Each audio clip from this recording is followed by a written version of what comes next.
Salut toi! Je te fais un update lecture du mois de janvier et de février. Du coup sur ces 2 mois j'ai lu 2 BD et 9 romans. On va commencer avec les 2 BD parce que pourquoi pas. En plus ça va être très rapide parce qu'en fait c'est la même saga de BD. J'ai lu les 2 premiers tomes de la saga Peter Pan, écrit par Loisel et aux éditions Vent d'Ouest. De quoi ça parle? Tu permets, je vais garder en main que le tome 1 parce que ça va être plus pratique. J'imagine que tu connais déjà l'histoire originale de Peter Pan, ou du moins au moins Disney. Tu sais ce garçon qui va regarder une fille lire des histoires à son petit frère, puis les kidnapper.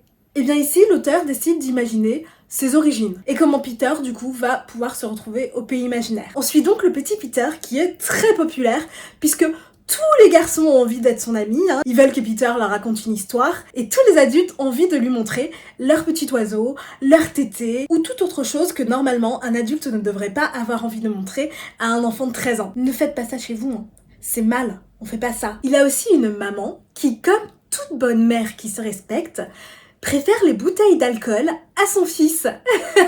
Une maman formidable. Bref, Peter a une vie de merde, mais heureusement, un soir, le petit Peter voit une étoile filante et il fait le vœu de pouvoir voler. Qu'est-ce que j'en ai pensé? Donc j'ai lu les 2 premiers tomes, il y en a 6, et pour l'instant ça me plaît grandement. On n'est pas du tout sur une réécriture qui s'adresse aux enfants, hein.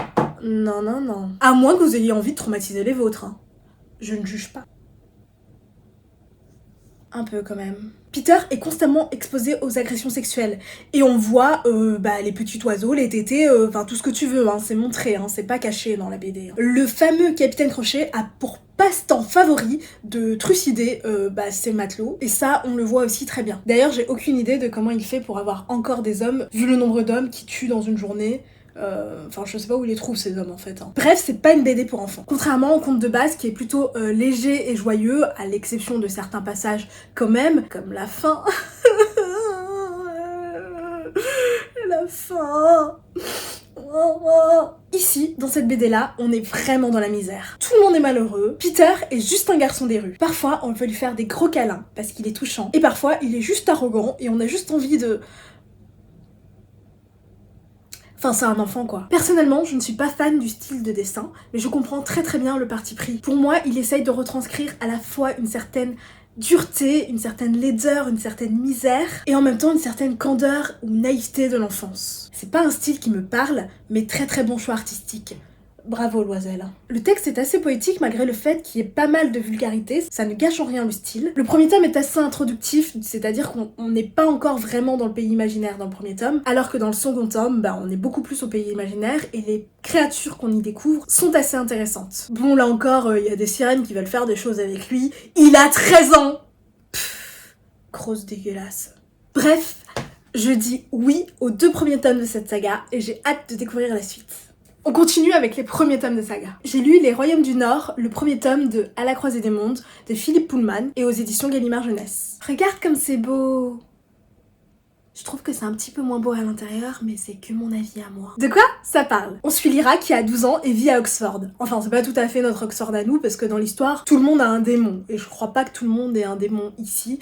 Sinon, dis-le moi en commentaire, parce que ça veut dire que j'ai raté quelque chose dans ma vie. J'imagine que tu t'en doutes, il s'agit pas des démons avec des cornes et une queue pointue, tout ça, hein. Les démons, c'est tout bonnement des animaux de compagnie ici. Hein. Enfin, des animaux de compagnie avec lesquels ils sont très très très fusionnels, parce que si l'un meurt, l'autre meurt aussi, mais des animaux de compagnie tout de même. Et le démon des enfants peuvent prendre plusieurs formes différentes, contrairement à ceux des adultes qui ont qu'une forme définitive en fait. Je veux être une enfant, moi, je veux un démon qui se transforme en plein d'animaux différents. Allez, on dit que je suis une enfant. Donc on suit Lyra et son démon Pantalémon, qu'on appellera Pan, hein, assiste à la tentative d'assassinat de son oncle. L'oncle de Lyra, hein, pas celui de Pan. Bien évidemment, elle n'aurait jamais dû assister à ça, mais comme c'est une petite fouineuse, bien fait pour sa gueule, cet événement va être le début des emmerdes pour Lyra, puisqu'elle va se retrouver au milieu d'une histoire de kidnapping d'enfants, d'ours alcooliques et de poussière magique. Mais rien à voir avec Peter Pan.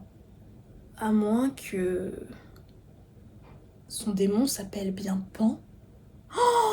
Oh mon dieu, mais comment Peter Pan s'est retrouvé attaché à cet enfant? Qu'est-ce que j'en ai pensé? C'est une relecture, je l'avais lu quand j'étais au collège et à l'époque j'avais adoré. Aujourd'hui, j'ai un petit peu moins aimé. En fait, je crois que j'ai un peu un problème avec les personnages. Je m'en fiche. Pourtant, il n'y a aucun personnage qui est tout gentil ou tout méchant et ça c'est quelque chose que j'aime grandement et que je trouve assez rare dans la littérature jeunesse, surtout de l'époque, et je trouve ça très bien. Parfois tu te dis, lui il est trop cool, je veux trop être son poteau.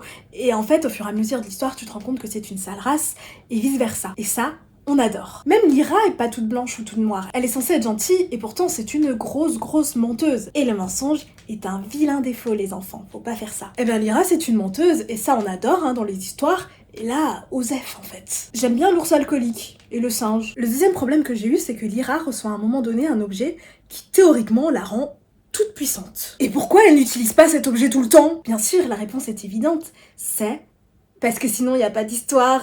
À part ça, ça reste bien évidemment une lecture agréable. À la base, c'est une lecture jeunesse, mais il y a des têtes coupées et des enfants torturés, voire tués. C'est ni plus ni moins que Game of Thrones pour les enfants. Pour parler d'illustration maintenant, comment dire... L'illustrateur a un style bien à lui. D'ailleurs, il s'appelle Chris Wormel, je crois que j'ai oublié de le dire dans mon intro. Et du coup, l'illustrateur a un style bien à lui. En théorie, j'aime ça, mais là... pas tant. En plus, je trouve pas très pertinent le choix des scènes qui ont été illustrées. Souvent, j'en avais complètement rien à faire. Alors qu'il y a d'autres fois où je m'étais dit « Oh, ça, j'ai trop envie de le voir en illustration !» Eh bien non. Et puis, les illustrations sont sombres. Trop sombres. Parfois, on voit rien. Regarde.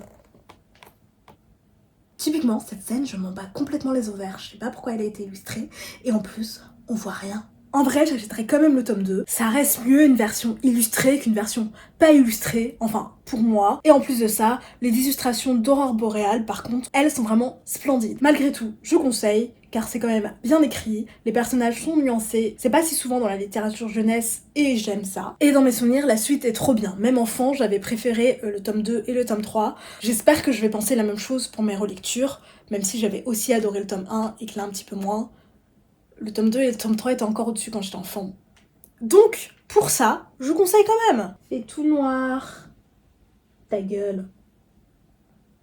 Mets-le en commentaire si t'as la ref. J'ai lu également le premier tome de La Ville sans vent, écrit par Éléonore de Villepoix et aux éditions Hachette Roman. De quoi ça parle? On suit l'Astyanax, qui a un nom de médicament et qui vient tout juste de terminer sa formation de mage. Youpi! C'est la joie! Sauf que non, car il tombe inopinément sur le cadavre de son maître. En soi, il n'en a pas grand chose à faire, ce sale ingrat, mais comme son maître est un ministre, il va falloir le remplacer et on pense à Last pour ça. Oui, j'ai décidé de l'appeler Last, parce que l'Astyanax. D'un autre côté, on suit Arca, qui a 13 ans et qui, quand on la découvre au début de l'histoire, se bat avec un serpent qui lit l'avenir et qui lui dit qu'il faut qu'elle aille à Hyperborée. C'est là Hyperborée.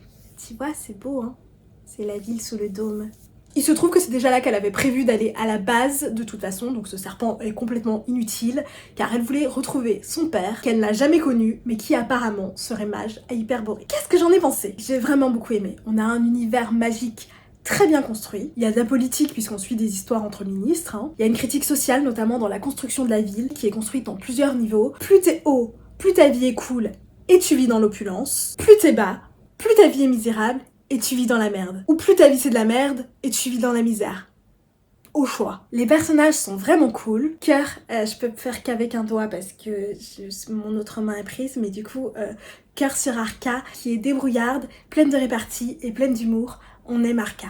Là, c'était très studieux et très focus sur les responsabilités, mais ça reste un jeune adulte un peu maladroit socialement. On aime aussi. La plume est agréable à lire, elle est pleine d'humour. J'adore. La fin est surprenante. Personnellement, je m'y attendais pas. Bref, La Ville sans vent, je conseille. J'ai lu aussi le premier tome de La Passe Miroir, Les fiancés de l'hiver, écrit par Christelle Dabos et aux éditions Gallimard Jeunesse. De quoi ça parle? On suit Ophélie, qui est une animiste capable de lire dans les pensées des objets et de passer à travers les miroirs. Comme le titre de la saga le dit, la passe miroir. En gros, elle est capable de se téléporter d'un miroir à un autre. Et Ophélie doit se marier avec Thorn. Elle en a pas envie, elle le connaît même pas, mais elle y est obligée, parce que mariage arrangé, tout ça, tu connais. Du coup, elle se fiance et doit aller vivre chez Thorn, dans la capitale qui est appelée ici la Citaciel. Et là-bas, elle se retrouve dans des complots, des secrets de famille, des tentatives d'assassinat, et toute autre joyeuseté. Je pense qu'elle aurait mieux fait de rester chez elle et de pas se marier. Qu'est-ce que j'en ai pensé? J'ai adoré, la plume est sublime, j'avais envie de tout souligner tout le temps, en mode ça j'aime, Ça, j'aime aussi. Ça aussi, enfin j'avais envie de tout souligner tout le temps. La beauté de la plume ne te sort absolument jamais de l'histoire. C'est très bien équilibré à ce niveau-là. L'univers est original. On a envie de connaître tout ce qu'il y a à savoir dans cet univers qui a l'air gigantesque. Et c'est vraiment intéressant parce que des fois dans la fantasy young adult, il y a un problème qui est qu'on a l'impression qu'en fait l'univers s'arrête à là où se passe l'action avec nos personnages. On a l'impression qu'il n'y a pas tout un monde, mais juste une ville. Tu vois ce que je veux dire ou pas? On a l'impression que l'univers n'est pas du tout vaste, qu'il est, ça se concentre là où on suit les personnages. Alors que là, on a l'impression que c'est un monde tout entier. J'adore Ophélie, c'est un personnage effacé, et d'habitude, c'est vraiment pas ce type-là de personnage qui va me marquer. Et pourtant ici, carrément, j'adore Ophélie. Thorn, bon, j'ai pas envie de passer avec lui, il donne pas envie, mais j'aime comme il est écrit, il fait très vrai. Globalement, tous les personnages font vrai dans cette histoire. Du coup, la passe miroir, le tome 1, c'est un grand oui, je t'aime. Voilà, je lui fais un câlin pour lui montrer mon amour. Passons maintenant aux suites de saga. Donc là, je vais être beaucoup plus bref, parce que je veux pas trop en dire, c'est des suites de saga. J'ai lu Le Roi Maléfique, le 2e tome du Peuple de l'air, écrit par Holly Black et aux éditions Rajo. Et j'ai également lu le 3e tome, La Reine sans royaume. Je vais te parler des deux en même temps parce que j'ai envie et je vais pas te faire de résumé parce que c'est des suites de saga, évidemment. Du coup, pour remettre dans le contexte quand même un tout petit peu, le premier tome c'était Le Prince Cruel, dans lequel en gros on suivait Jude dans le monde des Fae et j'avais vraiment adoré Le Prince Cruel. Qu'est-ce que j'ai pensé du coup de ces suites? Du coup, comme j'ai dit, j'avais adoré Le Prince Cruel et la suite un petit peu moins. Attends, je vais me débarrasser du tome 3 parce que c'est un petit peu lourd, je préfère avoir qu'un seul tome en main et à la limite je switcherai en milieu de la vidéo. Du coup par rapport au tome 1 je les ai trouvés beaucoup moins originaux. C'est-à-dire que le tome 1 c'était pas non plus le livre le plus original de la Terre, mais pour de la young adulte, ça l'était quand même un petit peu. Dans le tome 2 plus spécifiquement, j'ai bien aimé quand même les intrigues politiques, même si je les trouve pas très fouillées non plus, on est sur quelque chose qui va pas du tout en profondeur à ce niveau-là, mais j'ai bien aimé quand même, et la fin je l'ai trouvée surprenante et j'avais envie de lire le tome 3 très vite, d'ailleurs c'est ce que j'ai fait. J'aime toujours autant Jude et sa relation avec tous les personnages globalement, notamment sa relation avec Madoc. Oui je sais, tu t'attendais à ce que je dise avec Ardan, mais non, je crois que c'est sa relation vraiment avec Madoc qui m'a le plus intéressée, alors que c'est vraiment pas du tout le cœur de l'histoire, mais quand bien même, ça m'a beaucoup plu cette relation père-fille, alors que Madoc, rappelons-le, c'est pas un spoil, c'est vraiment le premier chapitre du tome 1, Madoc a assassiné les parents biologiques de Jude, et il est devenu son père adoptif. Donc pas ouf pour une relation père-fille qui se passe dans l'amour et la joie. Et pourtant, on sent vraiment profondément l'amour de Madoc pour sa fille. Malgré ses contradictions, qui est quand même que Madoc, ce qu'il aime le plus au monde, c'est le pouvoir. Donc il est un petit peu en mode « Ma fille, le pouvoir, que choisir? Je ne sais pas. » Pour parler de Cardan, c'est un personnage que j'avais détesté dans le tome 1, parce que c'était un gros connard. C'était vraiment un énorme harceleur, et ça on n'aime pas ça. Dans le tome 2, je l'aimais pas spécialement, mais je le détestais pas spécialement non plus. Et dans le tome 3, ça va. Il a quand même une évolution plutôt positive. Et petit à petit, l'oiseau fait son nid. Non, c'est pas ça que je voulais dire. Alors je voulais dire petit à petit, il bascule du côté du bien, on va dire. Il devient un petit peu mieux. Mais on n'oublie pas Cardan. La romance, oui j'ai changé de livre parce que j'avais dit que je le ferais, j'ai oublié de le faire et j'ai pas envie qu'il y ait la discrimination entre les deux livres, je veux les montrer chacun. Du coup, la romance, je m'en fiche un peu à vrai dire. Je trouve que c'est pas spécialement un couple qui démarre sur de bonnes bases. Rappelons encore une fois que ça commence avec du harcèlement. Il y a mieux comme début d'histoire, je pense que tu es d'accord avec moi, mais ça va, la romance n'est pas non plus dégueulasse, c'est juste que j'ai été un petit peu indifférente à leur couple. La fin du dernier tome, du tome 3, est complètement what the fuck. Mais pourquoi pas, si tel est le choix d'Holly Black, qui suis-je pour juger, et puis au moins c'est surprenant, on s'y attend pas. Et je pense que comme Holly Black c'est quand même quelqu'un qui connaît vraiment le folklore des contes et des légendes, je pense qu'elle doit sûrement faire référence à un conte que je ne connais pas, et j'ai dû passer à côté de la référence. Du coup, en bref, dans la globalité, ce sera une saga que j'apprécie vraiment grandement, mais qui sera pas non plus ma saga préférée, ni même une saga que je pourrais dire « Oh mon dieu, c'est incroyable, cette saga, ce sera la meilleure saga du siècle ». Non, mais ça reste agréable comme saga. Et on finit avec les one-shots que j'ai lus sur ces 2 mois. Il y avait Love on the Brain d'Ali Hazelwood et aux éditions Hauteville que je n'ai pas en version papier, donc je vais afficher la miniature ici normalement, sauf si j'ai eu la flemme de le faire, ce qui est une possibilité. En vrai, j'ai fait un vlog sur ma lecture de Love on the Brain que je t'invite à aller regarder, donc je vais pas m'attarder dessus grandement. C'est une romance enemies to lovers, entre collègues. Je mets des guillemets parce que si t'as vu mon vlog, moi personnellement je trouve que la raison pour laquelle ils sont ennemi est très puéril. C'est comme si moi, qui suis une femme adulte de 32 ans, je te disais que j'avais un ennemi juré parce que le mec a pas dit que j'étais belle dans ma robe de bal, du coup ennemi. Je caricature, hein, bien évidemment, mais on n'est pas loin de ça. Hein. Qu'est-ce que j'en ai pensé? Du coup, très rapidement, j'ai pas aimé parce que pour résumer, je trouve que les personnages qui sont censés travailler à la NASA, ils ont l'air d'avoir 12 ans. Et j'aime bien les romances entre ados, hein, j'aime beaucoup ça, hein, j'ai pas de problème avec ça. Mais pas quand les ados travaillent à la NASA, ça me dérange un petit peu. J'ai quand même aimé la plume d'Ali Hazelwood, y a pas des belles phrases, des beaux mots, mais par contre elle est remplie d'humour et ça m'a plu. Mais globalement, je trouvais que c'était une lecture sans aucun intérêt pour moi. Pour résumer mon avis à l'extrême. J'ai également lu Rêver, écrit par Franck Tillier et aux éditions Pocket. De quoi ça parle? On suit Abigail qui est narcoleptique et psychologue pour les affaires criminelles. En gros, elle travaille avec la police ou la gendarmerie, hein, je sais plus très bien, pour dresser un profil psychologique des criminels. Enfin, si j'ai bien compris. Et la narcolepsie, c'est en gros, tu discutes et pouf! Tu peux pas t'empêcher de dormir. Et non, ce n'est pas parce que la personne en face est chiante. Peut-être qu'elle l'est, hein, mais ça rentre pas en compte sur le fait que tu t'endormes. Je schématise, hein, bien évidemment, hein, c'est bien plus complexe que ça la narcolepsie. Bien évidemment, c'est une maladie qui n'est absolument pas facile à vivre du tout. Force vraiment à toutes les personnes narcoleptiques. Et suite à un événement tragique dans sa vie, Abigail va se retrouver obsédée par une affaire de kidnapping d'enfants. Qu'est-ce que j'en ai pensé? J'ai pas passé un mauvais moment, mais j'ai deviné la fin extrêmement vite. Du coup, aucune surprise. Et pour moi, quand je lis un thriller, l'intérêt principal, c'est d'essayer de deviner la fin, et donc si tu l'as deviné au bout de 100 pages, c'est moyen. Malgré tout, le livre reste tout de même intéressant, notamment grâce au traitement de la narcolepsie. J'ai trouvé que ça rendait quand même la chose très intéressante. J'ai quand même été un petit peu déçue du côté rêve et réalité qui s'entremêlent, parce que j'ai trouvé qu'il pouvait aller encore plus loin à ce niveau-là, même si je comprends quand même parce qu'il fallait qu'il reste sur quelque chose de réaliste, hein, qu'on rentre pas non plus dans du fantastique, et il le fait très bien, hein.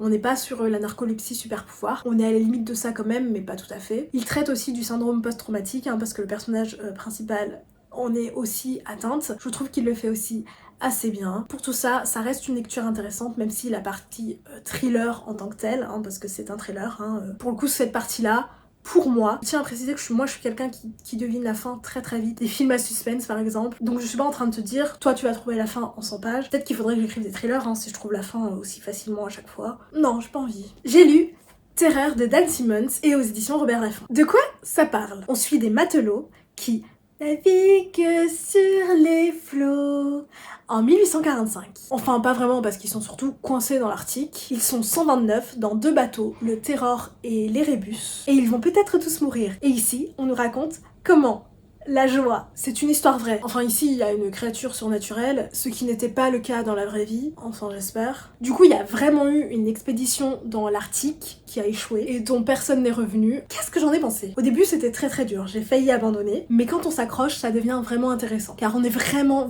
pris dans l'ambiance. On a froid avec eux, on a faim avec eux, on a peur avec eux, on est avec eux. Pour nous mettre dans cette ambiance, Dan Simmons rentre dans les détails, c'est-à-dire que des fois il nous fait des comptes rendus du reste de vivres qu'il reste, hein, le nombre de conserves, le nombre de viande fraîche, enfin tout ça, hein, on a vraiment les détails du détail. On a en détail le fonctionnement d'un navire, le fonctionnement d'une autopsie, les dégâts causés par des maladies comme le scorbut par exemple, les dégâts du froid, enfin bref, tout ça. On a aussi les détails de plein de morts.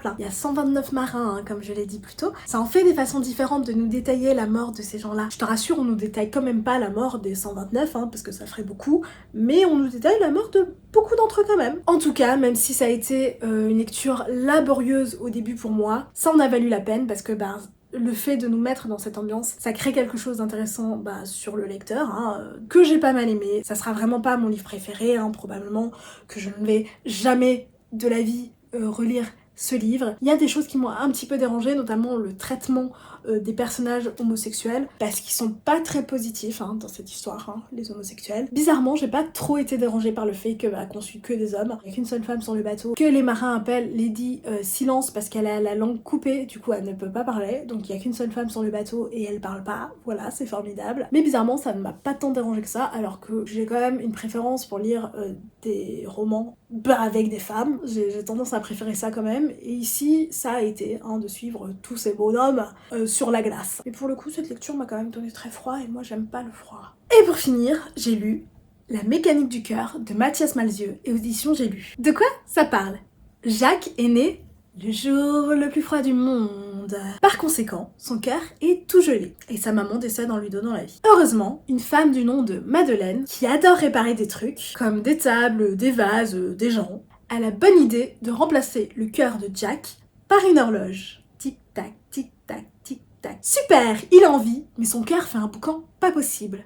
Tic-tac, tic-tac, tic-tac. Et il a interdiction de tomber amoureux sous peine de décéder dans d'atroces souffrances. Implosion de chair et d'os, tout ça, enfin bref, je vous épargne les détails. Sauf qu'à l'adolescence, Jack va rencontrer une fille, bien évidemment. Qu'est-ce que j'en ai pensé? J'ai adoré. Je suis amoureuse, mais alors amoureuse de la plume de Mathias Malzieu. Chaque phrase est magnifique. Tu sais, quand je t'ai dit que chaque phrase de Christelle Dabos est magnifique, mais alors à côté de Mathias Malzieu, Mathias Malzieu, Mathias Malzieu, c'est même pas t'as envie de souligner les phrases, t'as envie de prendre chaque phrase en photo et de les encadrer dans ton salon. Voilà, c'est ça la plume de Mathias Malzieu. J'aime la candeur de Jack. Je trouve que c'est un personnage très touchant. Je suis pas très fan du personnage de la petite chanteuse. Elle et moi, on n'a pas du tout un caractère compatible, c'est un peu une petite chieuse. On comprend très bien pourquoi Jack, lui, en tombe amoureux. Alors que c'est quasi un coup de foudre et que normalement, moi les coups de foudre, je suis un peu en mode ouais, bah quand même, il faut du temps à apprendre à connaître la personne. Là, Jack, il est vraiment sur du coup de foudre. Et pourtant, je sais pas, moi j'ai compris ce coup de foudre là. Pour moi, ce livre, et les autres livres d'ailleurs de Mathias Malzieu que j'ai pu lire, c'est de l'ordre du conte moderne. Et moi, si tu ne le sais pas, j'adore les contes. Ça me plaît de lire un conte moderne qui n'est pas non plus une réécriture d'un vieux conte. C'est juste un nouveau conte. C'est mignon, il y a de la poésie, il y a de la douceur, il y a de la brutalité, de l'amour, de la haine. Georges Méliès, Jacques l'Éventreur. Je sais pas si c'est un argument, mais je pose quand même ça là. J'adore, et je pense que c'est un livre que je pourrais relire encore et encore et encore. Et vu le nombre de livres que j'ai à lire dans ma vie, sache que c'est très très rare que j'ai envie de relire un livre que j'ai déjà lu. Ce sera le cas pour La mécanique du cœur, je suis sûre que je vais le relire. Oh, tu sais quoi, je viens de remarquer que j'ai lu plus de livres français que de livres américains ou anglais ou que sais-je. C'était absolument pas du tout fait exprès, mais j'aime bien cette idée. Attends, je vais compter. 1, 2, 3, 4, 5, 6... 6 de mes lectures ont été écrites par des auteurs français. On peut m'applaudir. On peut m'applaudir parce que c'est vraiment pas tous les mois que c'est comme ça, c'est pas fait exprès et c'est bien. Bref, voilà, c'est tout pour cette vidéo. Comme toujours, si tu as aimé cette vidéo, n'hésite pas à liker, n'hésite pas à t'abonner, à partager et à commenter. En commentaire, si tu es resté à la fin, tu peux me mettre un emoji neige parce que la plupart de mes lectures, regarde. Enfin, tu vois, c'est quand même... c'est quand même des trucs enneigés un minimum, donc je pense que c'est approprié. Et sur ce, des bisous!